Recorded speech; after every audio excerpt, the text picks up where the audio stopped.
Let other people lead small lives, but not you. Let everybody else cry over small hurts, but not you. Let everybody else argue over non-essentials, but not you. Deal in things that matter. Make sure what you do is the product of your own conclusion. Take advice, but not orders. Let everybody around you be helpful, but then put that through your own mental computer and make sure what you do is the product of what you've concluded based on all the input. All of us should be students of inevitability.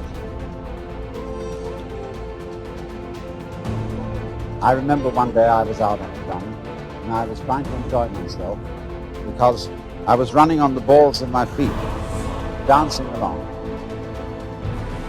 And a fellow came up behind me who was running on his heels. He was jogging. And he was going thump, thump, thump, thump, thump, thump, thump, thump. I said, hey, what's the matter with you? You're running on your heels.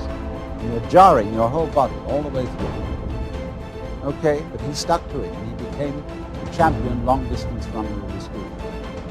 But he didn't enjoy it, it was work. And all he enjoyed was the suffering that he endured that made him feel that he had really contributed to the human race because he suffered. He identified his existence and his worth with his suffering. Without kidding myself, if I keep up my current daily practices, where will it take me in 10 years without being disillusioned? I got to learn to look into the future called inevitable. I don't want to just cross my fingers and walk the wrong road. Sometime in the development of man, maybe 3, 4, 5,000 years ago, we developed self-consciousness in a peculiar way. We began to realize that by directed thought, we could control our environment. And then it was, you see, that we had a sense of responsibility. Pessimism, the deadly disease of always looking on the bad side, the problem side, the difficult side, checking all the reasons why it can't be done. The poor pessimist leads an ugly life. Don't ask for security, ask for adventure.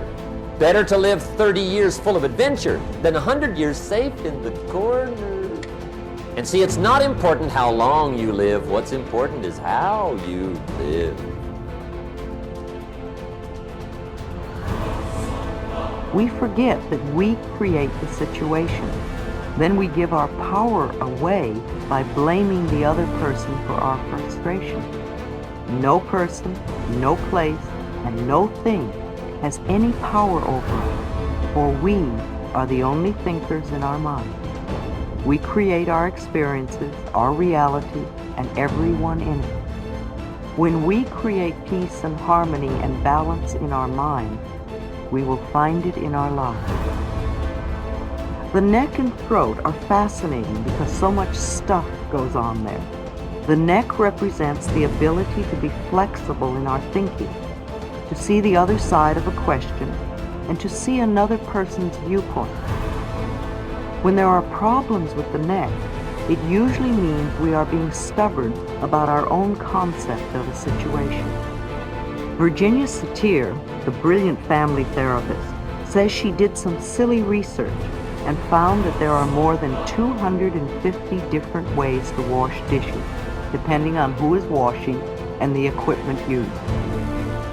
If we are stuck in believing there is only one way or one viewpoint, then we are shutting out most of life. The throat represents our ability to speak up for ourselves, to ask for what we want, to say I am, etc.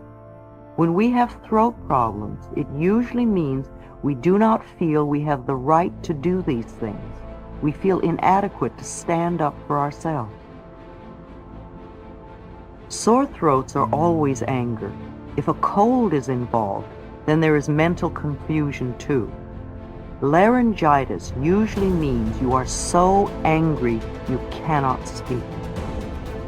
The throat also represents the creative flow in the body. This is where we express our creativity.